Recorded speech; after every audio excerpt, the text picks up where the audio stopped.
اللہ رب العالمین نے ارشاد فرمایا کہ تم سے اس دن نعمتوں کے بارے میں پوچھا جائے گا۔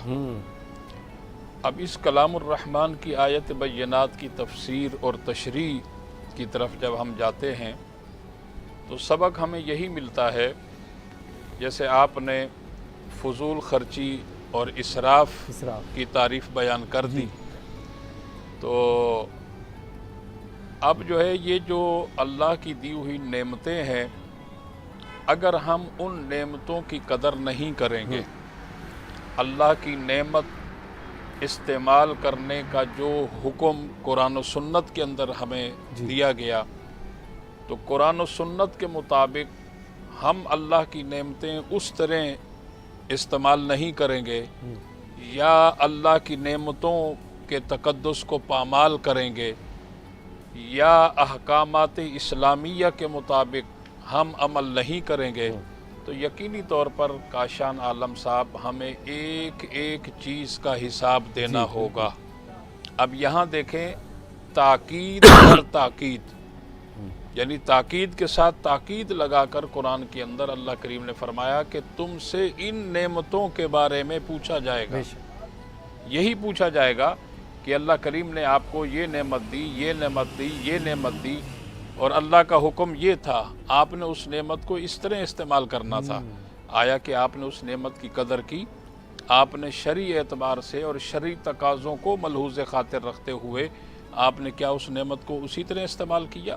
یہاں ایک حدیث پاک ہے، حضور سرور کائنات علیہ الصلوۃ والسلام کی جلوہ گری ہوئی جناب اماں عائشہ صدیقہ رضی اللہ تعالیٰ عنہ فرماتی ہیں کہ سرکار نے زمین سے روٹی کا ٹکڑا اٹھایا اور مجھے مخاطب کیا کہ اے عائشہ، اللہ کے رزق کی قدر کیا کرو، اگر اللہ کا رزق ناراض ہو جائے تو پھر واپس لوٹ کر اس گھر میں نہیں آتا۔ محترم کاشان عالم صاحب، شادی بیاہ کی تقریبات ہوں یا دیگر تقریبات ہوں، اس میں ہم اپنی ناک کو اونچا کرنے کے لیے، اپنے نام کو بلند کرنے کے لیے 4 ڈشیں، 5 ڈشیں، تو یہ ساری چیزیں کیا ہیں؟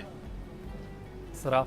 ٹھیک ہے، تو اس لیے ہم اگر اسراف کے زمرے میں جا رہے ہیں یا فضول خرچی کے راستے کی طرف جا رہے ہیں تو ہمیں فضول خرچی کا بھی حساب دینا ہے، ہمیں اسراف کا بھی حساب دینا ہے۔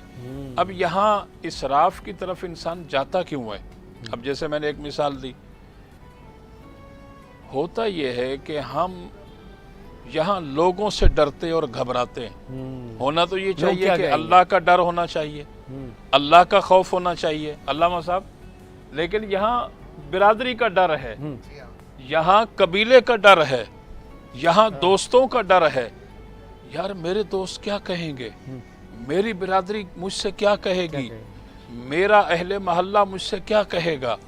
تو بھائی برادری میں سارے لوگ بھی ایسے نہیں ہیں، اللہ کا شکر ہے لوگوں کے اندر کافی حد تک اب شعور آ چکا ہے، لوگ اب اس اسراف سے، فضول خرچی سے جان چھڑانا چاہتے ہیں۔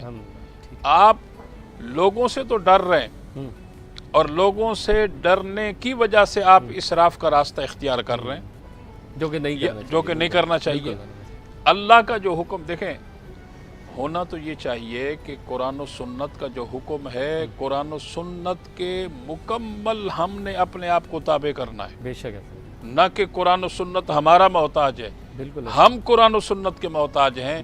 اور اس لیے اچھے انسان کی اچھی علامت یہ ہے، کامیابی اسی کے اندر ہے کہ وہ کلام الرحمن کے حکم کے مطابق عمل کرے۔ ماشاءاللہ، جزاک اللہ۔